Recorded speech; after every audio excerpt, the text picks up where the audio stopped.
Where were you at the time of the incident?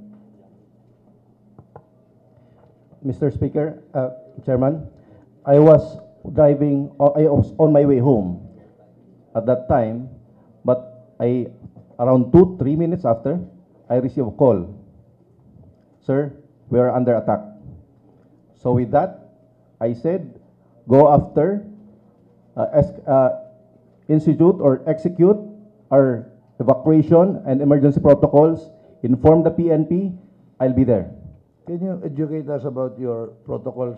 Katulad nun, a guy enters, fires his guns indiscriminately. What should have been done there?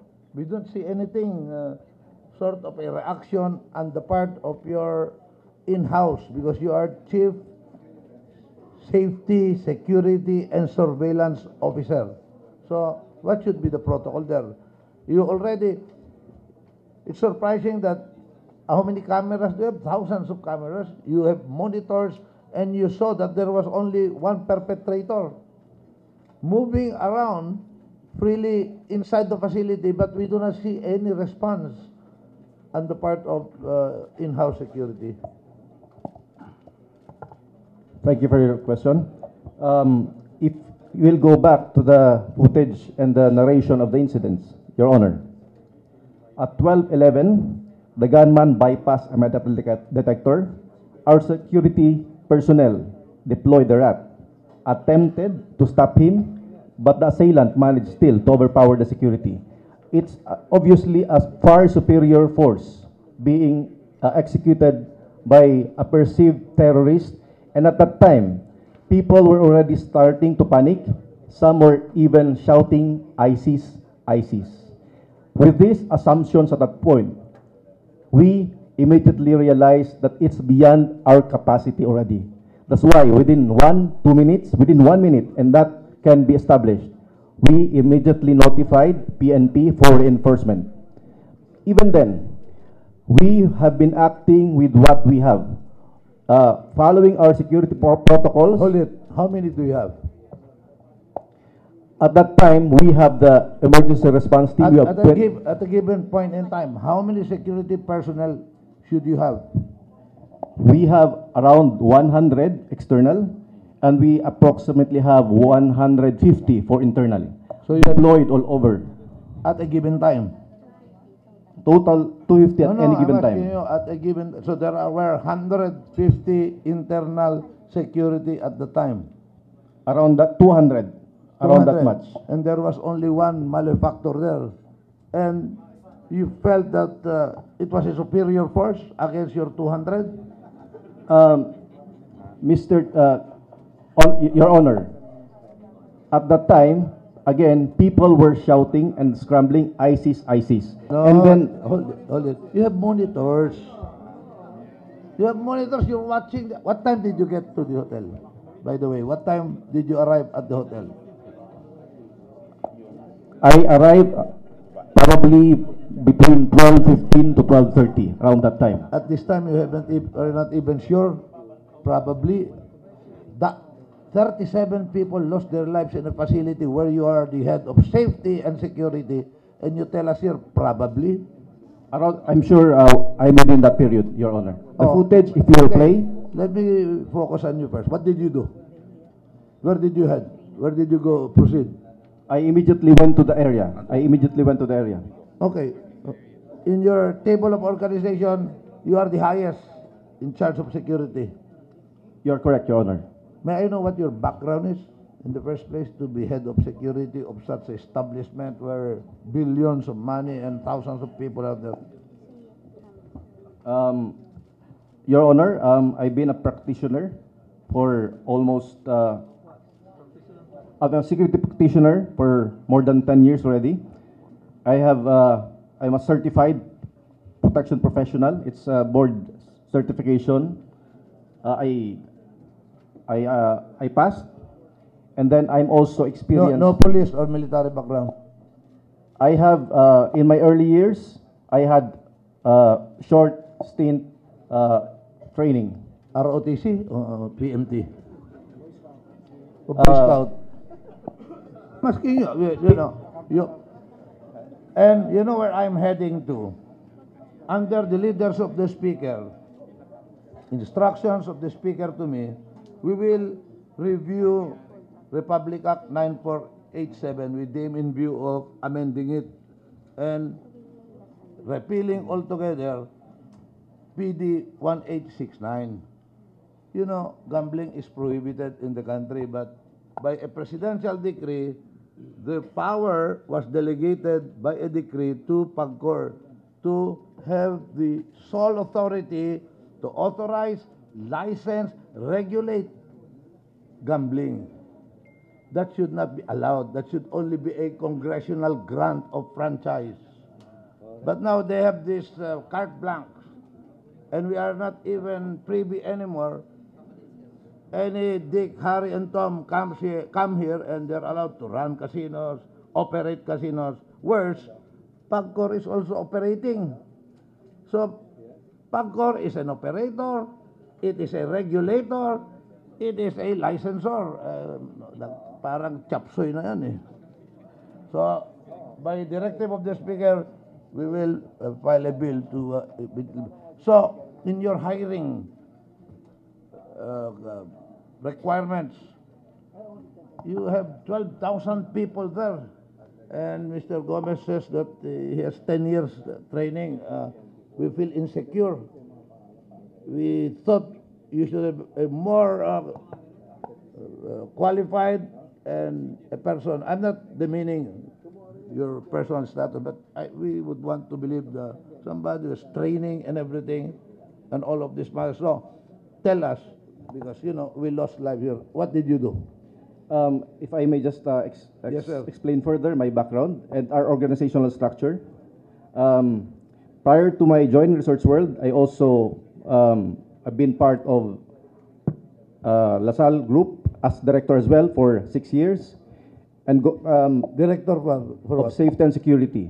Kasal. Yes, and I don't want to tell it, but during that time, there was even a time when I figured in the same challenging situation, and it's hostage situation, and the videos and news, perhaps for some, I was the one who subdued that hostage. I handled the hostage crisis that time. You subdued the hostage or the hostage taker? The hostage taker, Your Honor. Oh, because you said you subdued the hostage. I was taken aback there. What this hostage taker, what was he armed with? He was armed with a pistol, What pistol? 38 caliber. Okay. Anyway, so what did you do? Kasi nga, from 12, 13, 15, you were there, and the person was only discovered at 6 with all the high-tech facilities that you have there. How could it take you 6 hours with 200 people, even without the police? You should have been able to, alam niyo, what is disheartening here is, when we go to your facility, pati kami kinakapkapan, free-freeze. Ang stricto, ang puporma ng mga guard nyo. Akala mo, tapos ito mag-isa siya, nakikita nyo, you were following it on the CCTV. There was no attempt to really engage. Yes, sir. Your Honor, if again, if I may go back to the first parts of the video, it was our own security management team who engaged. Siya yung tumakbo. Yung nakabaril po, sir. Your Honor. Security yun. Security- Nakita mo yung video, he had superior and vantage position. Nandiyan siya. Narinig lang nila dumating, tumakbo na siya eh. Hindi na lang niya inambus eh. O sige, pakita mo. Tingnan natin. Anong klaseng training yon? Close combat quarters. Mas magaling pa yung mga napapanood ko na nag-airsoft eh. Napaparil. Tingnan nyo. Pakita mo. Saka yung first part, yung isang babae sumita. Pasok. Yung pagpasok. And then, as pointed out by your co-alumnus there, If pagpasok niya, sinisita ng babae pero nakita na meron siyang M4, takbuhan, wala ka naman nakitang, doon pa lang na-engage na dapat. Sige, tignan po natin. we will go also to the police later because it appears that the police were just outside of the building also. Ang dami pong dumating na SWAT at lahat-lahat. Ayaw papasukin. Okay, sir. Pakita mo yung, let's show that video where, sige. Silence is requested. We're going to present the video. Tahimik po tayo. That's our own personnel, Oh. regular. Oh, Naka M16 siya. Then, yung perpetrator galing sa baba. Ayan. Napuputo. Yan. Naka-ready na siya dan. Tingnan mo, Yes. maririnig He yan. was the- Wait. he was repositioning kasi lumabas na po yun. Then, they changed fire. He had the element of surprise eh. Nakapwesto siya dun eh. O di, abangan na lang niya, paglabas niya, banata. Hindi, tumakbo. Paano yan? Your Honor, ang ginawa ho nung tao ay nag-position. In fact, he's the first. There's another security personnel from our part. Nag-position, dalawa ho silang nagbaril. And We can show you footages of that angle, no? Itong Okay, angle lang ho pinag- okay, Mr. President, since you are interjecting here, are you satisfied with what you saw? Well, first of all, I'm very proud of the two. The one who ran away. No. Well, he did not run away, Your Honor. He ran. Nag-position ho siya. Ba't siya pumunta doon? Edi Ah, sana, kung your- magpo-posisyon siya, nagtago na siya doon para mag-ambush siya. Umaabante nga siya to engage. Pero nung dumating na, tumakbo na eh. Your Honor, we can show you another footage dun sa kabilahong camera, different angle. But Oo we nga. don't have it here. But this one but is- we will be able to show This you. one and is prove. very clear. He was Slow there. motion ho natin to. Slow motion para makita. Slow motion. Magtago na lang siya sa likod ng pintuan. Paglabas niya, binaril na niya eh. Sige. Ayan. Diyan. Ano? Nakachinelas ba yun? Elaso. Iyan ang sa Rasurswell. Nakachinelas ang security mo, Mr. Gomez. Natutulog ka. Bagong gising ba yun? Takbo siya. Ito, nag-engage eh. if I may answer, Your Honor, actually, he was going home. That's why he was wearing slippers already. But when he learned of the incident, he ran. Just like Even you. with us, Just like you were going home already. because it's already past midnight, Kaya nga. Your Honor. Were you in Going past- sleepers also? I will if I have to, Your Honor. No, I was asking you, were you in sleepers also? Sandals. I was still in my office uniform because I was still, I just came from work. Were you armed? I have my firearm. You were armed. During the actual incident, during that time, I was carrying a firearm. I was informed you were once a cadet of the Philippine Military Academy. Is that correct? Yes, Your Honor. What happened? Did you graduate? No, Your Honor. May I know what happened? This is very relevant because you are head of security and PAGCOR, we're calling your attention to this. Head of security. So what happened? Why did you not graduate? I went out for personal reasons, Your Honor. With official leave or without official leave? I was discharged, Your Honor, but for personal reasons. You under oath, so you were discharged for cause. Look at the resource well, how you get person to be in charge of security. What class were you supposed to be? From 99 and 2000, Your Honor. No, what class were you supposed to graduate? Class 99. Class 99 dapat, that you were discharged for cause. Did that come into your vetting, your head of security, Mr. Since you are chief operating officer, did you not see? You know, we are very embarrassed to the people of the Philippines. We are in grief, but more than our grief, we are angry as representatives of the people that these things can happen. My mother goes there, people go there, my children go there, and then things like this happen. And mind you, sir, this was a lone person who the PNP has discounted as not even a terrorist What if 10 people who are terrorists go in that hotel? Can you imagine how many lives would have been lost? Eto nga eh, you are discounting as somebody who's probably disturbed or what. But can you imagine if organized, like that one, he just walked right there, holding an M4, everybody scampers and runs away.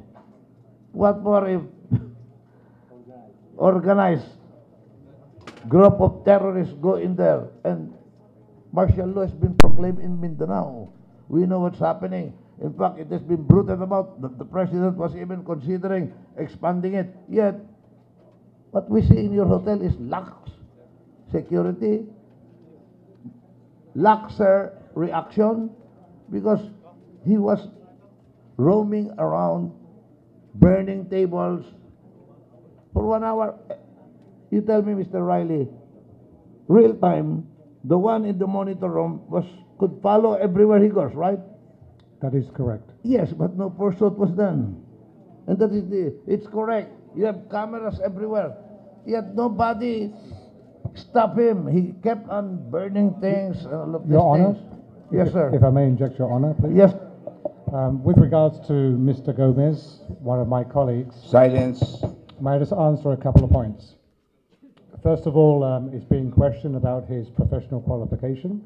Of course, he went through a vetting process, and of course, his prior experience and also letters of accommodation were taken into account of.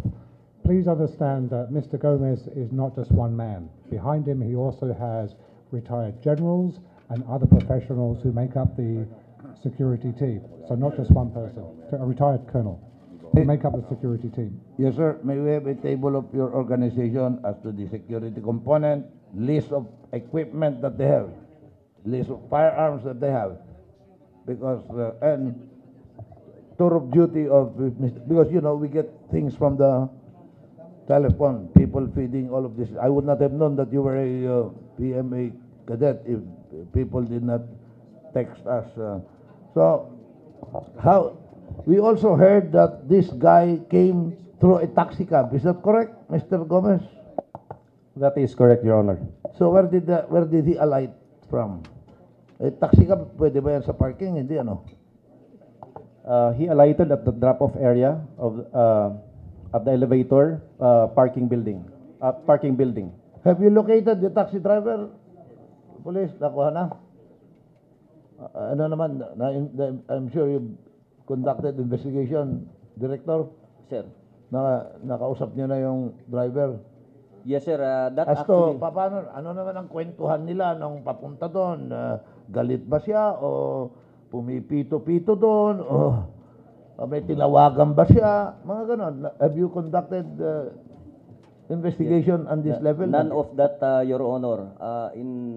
Initially, ang sabi po kasi natin doon sabi nila doon sa loob ng Resort World, he was speaking in English. So, naririnig daw po siya shouting, get out, get out. So, there were speculations that he's Caucasian, he's American, and whatever. So, nung nakita po sa CCTV na akala namin ay may dala siyang sasakyan, no? Because he went from the car park, no? Na may nakuha kaming plate number but it turned out negative. So we went back to the CCTV again. That's when we saw na siya po ay nakataxi lang pala. So we got the number of the taxi driver, the body number, then we got hold of the taxi driver, then we went backtracking po. So kinuha namin yung taxi driver, tinanong namin sa kanya kung saan niya pinick up itong tao na to. That's when we were able to identify this person. So galing siya sa bahay niya sa Felix Huertas? Malapit po doon sa San Lorenzo Street, sir. Una nakuha po natin yung gasman na who identified him readily na siya yung bumili sa kanya ng 1.5 liters na gas. And then from there, about mga 10 to 15 meters away is their residence already. That's why it was really fast. Nung madaling araw po ng linggo, we were able to talk to his wife already, but the wife was crying, so we inintay na po natin mag-umaga. So we invited her wife and yung kanya pong magulang, and they were able to identify doon sa puninarya yung kanyang Okay, yung sir. kanilang anak. Let me, keep your answers short daw dahil 60 itong nakapila dito. Yeah. And I don't want to abuse my unlimited time. Yung M4 pa niya, nakabuo na nun? Assembled na o inassemble niya or what? Well, with the given with the big the large ano po ng bag niya, he could have inserted the M4 You po. talked to the na, driver already. What did the driver Wala say? po siyang nakita. The So- bag was dun sa harapan niya. Oh, dun sa mga akap how niya. about in your Yun po ang CCTV sabi niya, sir. footages? When did he first bring that M4 out of that gun? Kasi nga, baka naman may nagbigay sa kanya ng M4 dun eh. So, nakita niyo ba, Mr. Gomez? Saan niya, kung kailan niya linabas yun? Yung gumamit po yung nag-assault na kasama namin, actually, hiniram niya po dun sa isang kasama. The gunman, the perpetrator, at what point did he bring out? Because the taxi driver didn't see any. So, sa footages nyo, when did he first bring out and where did that M4 assault rifle come from? Based on our footage review, the gunman, Why are you reading this one? Somebody passed that note to you? just to be precise, Your Honor, No, who passed that note to you? this is mine po. Okay, go ahead. At 12:11 a.m., the gunman bypassed a metal detector. No, answer my question. Sa Sa CCTV CCTV po, footages covered nyo, po yun. Kailan niya linabas yung M4 niya? Saan nang galing yung M4 niya? Yan ang tinatanong ko dahil kompleto kayo eh. Hindi po, mayroon pong angulo doon na hindi na-cover ng footage and we have to review that still. At may blind spot po doon na malamang doon po siya nagbihis, nag-cover ng mukha niya, tsaka naglabas ng kanyang May blind rifle. spot kayo doon. Yes, Honor, sa may parking area, kung makikita po ninyo kung saan siya nanggaling sa may bandang Be kanan, careful, you are under oath and we already will have copies of this footages. that can be seen in the With footages. timestamp po yan. Okay. O nga, Yo- saan ba yo- siya bumaba? Where exactly did he alight? Your Honor, yung you can see in the video na pagbaba niya, meron siyang nakasapit dito sa dibdib niya, na kinover niya ng jacket. Malamang ho, doon nakatago, kasi may case ho yun eh, doon ho nakatago yung baril. Then of course may bit-bit ho siyang malaking bag, no? Nung pumasok ho siya sa... Where were you at the time of the incident, Mr. Sian? I'm I- impressed that you seem to know more than the chief of your security. No, dinadagdagan ko lang ho, Your Honor. Where were you? Yes, I was at 10:30. I left the property. I was home by 12, a little over 12, past 12:11. I got a call na meron hong namamaril. At ang kaibigan ko hong nagsabi sa akin, no, sabi ISIS nga daw. Based on, It was a friend who informed you. no, kasi yung friend ko tama-tama na nakita niya, so tinawagan niya ako kagad. I got other calls after that, but it was the first call I got is from a friend. And ang sabi niya sa akin, may namamaril, mukhang ISIS. Based on yung mga lumalabas ng mga tao, sinasabi nila na may ISIS daw. So I immediately went there, and before 12:30, by siguro mga 12:25, I was already there. Because where do you live? Just in Makati. Okay. And where did you talk to Mr. Gomez? Who Oh. did you first get a briefing from? Siyempre, presidente ka, Yes, darating yes. ka doon. Kailangan may briefing I ka. called my attorney Alvarez, who's next to me, and also I then met with Mr. Armin Gomez, who was Okay. also on site already. at I'm that time. sure all my colleagues here will be asking tougher questions, so I give them the opportunity. Yeah. Just a clarification. Where did he alight? Ground floor? Second Sa floor? street level ho. Sa Street Sa level. ground floor, street level po. So pumasok siya doon. Yung napakita sa video, from the street siya doon. From the street po, Your Honor. Nag-elevator. Yes. So, from the street, wala kayong video. Meron ho, napakita ho So, kanina. wala pa siyang hawak na M4 doon. Well, it seems like wala ho siya. He was Oh. not wearing a Okay. bonnet. Papasok sa hotel. How can he go inside the hotel, even beyond the first gate, without being accosted or detected with an M4 is this big eh. Oh. with all the bullets yet and gasoline, how can he be allowed entry into the hotel? Nag-elevator pa nga eh. Mr. Head of Security, ano bang protocol yun? Doon pa lang sa pintuan dapat na-check na yan, di ba? Kasi may mga shops doon eh. Kung babalikan po ninyo, Your Honor, yung footage, binaba po ng taxi yung gunman, and at that time, very casual siya. Nakasuot lang po siya ng regular na, kasi may bag po siya, pero wala naman po siyang nakalabas pa na baril. Oh, but how could he bring? Wala po siya. Tapos po, very casual lang siya pumapasok, and kami po ay katabi ng terminal, so it's common for guests to carry with them bags. And nag-access Chairman Domingo already testified that you were given an advisory to initiate strict security protocols. Makakapasok siya na may M4, sumakay sa elevator. Don't you have guards at the main gate?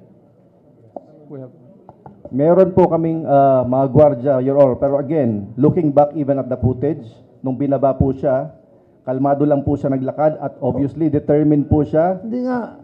Oh, you mean to say, maski kalmado, maski nga pakanta-kanta siya doon, hindi ba checkin niya kung magpapasok siya ng prohibited items in the hotel? Hindi po sa hotel siya dumaan, Your Honor. Dumaan po siya doon sa may parking building. Oh. Bago po siya pumasok doon sa mall entrance, doon na po yung doon sa entrance doon. security checks. Wala ka naman security check, but there is no force that can repel unlawful entry nga. Nakita mo nga, tumakbo yung baba. Hey, sir, ganun lang siya. Tapos nung nakita niyang may M4, takbuhan na. So, what kind of a facility you have if a person with an M4 assault rifle can walk casually and then start firing his gun there? Ano ba ang protocol mo doon? Wala kang gwardiya doon? Your Honor, meron, just to explain lang po, we have an existing security system. It's a three-tiered security system.